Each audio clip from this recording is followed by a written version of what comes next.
பொதுவா பசங்க நாம சமைக்கிறது ஒரு ஸ்பெஷலான விஷயம், கரெக்டாங்க? ஏன்னா காலங்காலமா சமையல்னு சொன்னாலே பெண்களை தான் திரும்பி பார்க்க பழகிருக்கும். அதுக்கு முன்னாடி இந்த கண்டென்ட் யார் மனதையும் புண்படுத்துவதற்கு இல்ல, பர்சனலா யாரும் பழி வாங்கிடாதீங்க. நம்ம ரஜினி சார் சொல்ற மாதிரி சமையல் அது ஒரு கலை, அது ஒரு லவ்வோட பண்ணணும் இல்ல. ஆனா எப்பவும் ஒரே மாதிரி ஒரே டேஸ்ட்ல ஒரே டிஷ் தான் நமக்கு கிடைக்குது. சீரியஸா பொண்ணுங்களை விட நல்லா சமைக்கிற பசங்க நிறைய பேர் இருக்கிறாங்க. இத சொன்னா பொண்ணுங்க நம்ம கூட சண்டைக்கு வந்துருவாங்க. அவ்வளவு ஏங்க, கிச்சன் பக்கம் நம்மள அனுப்புனா பாத்திரம் எல்லாம் வீணாக்கிடுவோமா? என்னங்க இது? பாத்திரத்துல ஃபுட்பாலா விளையாட போறோம். ஒத்துக்கிறேன், பெண்கள் அடிக்கடி சமைச்சு பழகி அசால்ட்டா குழம்போட அளவை சும்மா பார்த்தே ஒரே தடவையில உப்பு போட்டுருவீங்க. நமக்கு எக்ஸ்பீரியன்ஸ் கொஞ்சம் கம்மி தான். ஆனா கொஞ்சம் கொஞ்சமா குழம்பு வேக வேக டேஸ்ட் பண்ணி ரசிச்சு எப்படியோ செஞ்சு எடுத்துருவோம்ல.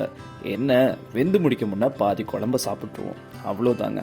கறி வேகும் போதே அடிக்கடி டேஸ்ட் பண்ணுவோம் ஒவ்வொரு வாட்டியும். அப்படியே அடி மனசு குளிரும், ஜாலியா இருக்கும்ல.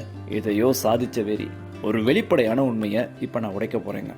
ஆமா, உண்மையாலுமே பசங்க நாம சமைக்கிறது ஒரு ரெஸ்டாரண்ட் லெவல்ல இருக்கும்.